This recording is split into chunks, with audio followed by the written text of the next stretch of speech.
let's begin here with tensions between the United States and Iran escalating dramatically overnight. It all started early Sunday when Iranian President Rouhani cautioned President Trump about pursuing hostile policies. Rouhani said, quote, America should know that peace with Iran is the mother of all peace and war with Iran is the mother of all wars. Last night, he got a response via tweet, of course. President Trump warning Rouhani in all caps, never ever threaten the United States again or you will suffer consequences the likes of which few throughout history have ever suffered before. We are no longer a country that will stand for your demented words of violence and death. Be cautious. CNN's Nick Payton-Walsh is live from London with how all of this unfolded. Good morning, Nick. A lot of people waking up on Monday having no sense how this started.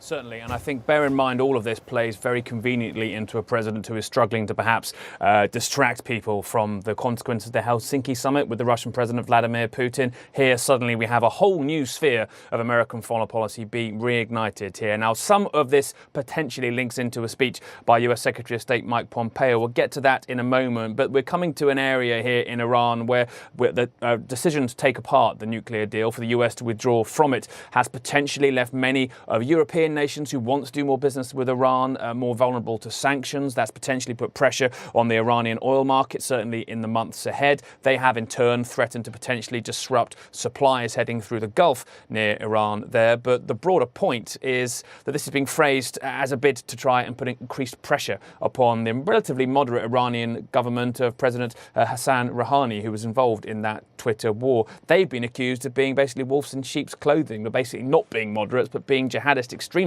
according to Secretary of State Mike Pompeo in a recent speech. Here's what he had to say about that broad government.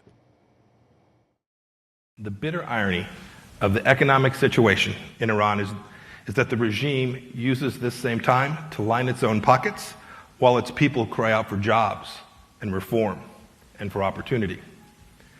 The Iranian economy is going great, but only if you're a politically connected member of the elite. Now, there clearly have been a lot of grassroots protests inside Iran because of mismanagement, because of the collapse of the local currency there. In fact, Mike Pompeo referred to a $95 billion slush fund that was run by the Iranian regime to sort of support its various interests. A quick reality check. We're not suddenly about to see war between the US and Iran unless things escalate wildly, but this is a very delicate region where the balance between Lebanese Hezbollah to the north of Israel is precarious, where Israel is involved fundamentally a lot in Syria, stirring tensions there as well. Iran is heavily, deeply involved in Syria too. There's a lot that could go potentially wrong there. And a tweet like this, well, some say maybe they'll find like they were with North Korea. There are negotiations 3 months from now. We simply don't know. There's an element of distraction here, but also an element of saber rattling too. Back to you. Indeed.